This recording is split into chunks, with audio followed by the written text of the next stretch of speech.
in aan suurtagal ahayn inaan la fulin karin sharci doorasho qof iyo cod ah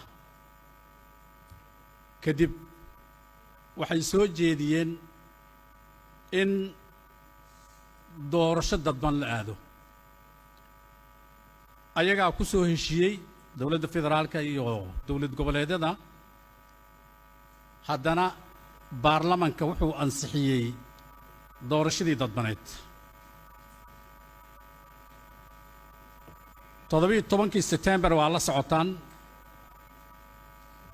heshiiskaasi wuxuu ahaa heshiiskii loogu talagalay in doorasho lagu galo su'aasha la isweydiinayo waxay tahay haddii doorashadii 2021 oo aan dhahnay doorasho toosan hal galo lama fulin kara la yiri tii hadda lagu heshiiyeyna suurtagal weli noqon weysay in lagu heshiiyo xalka waxaa laga rabaa baarlamanka federaalka waxaan rabnaa marka dhowr qodob inaan cadeyno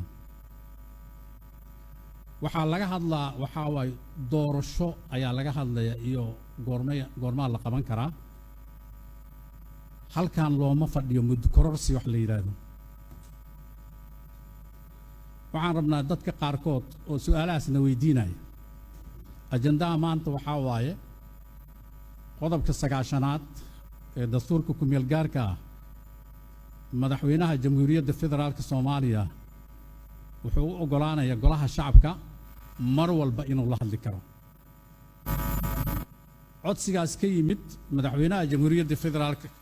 Soomaaliya ayaa halkan ku fadhidaan kulankan ma aha kulan wada jira ma aha waa kulan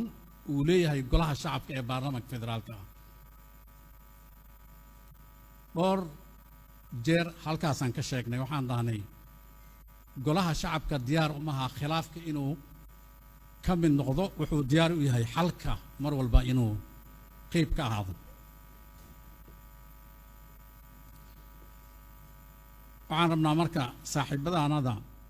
sharafta badan senatorska aqalka sare ka socda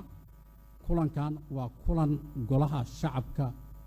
kaliya uu leeyahay warbixinna waxaa laga dhageysan doonaa madaxweynaha jamhuuriyadda federaalka Soomaaliya waxaan codsanaynaa madaxdiinana ay naga codsatay qoraalana la soo diray waa aragteen oo social media email walba lagu soo qoray kulankan inayna qayb ka noqonayn aqalka sare saaxiibadaanada sharafta leh marka waxaan ka codsanaynaa saas inay u fahmaan si aan khilaaf iyo buuq uusan u dhicinna waxaan ka codsanaynaa in kulankan loo daayo kaliya golaha shacabka aad iyo aad u mahadsantiin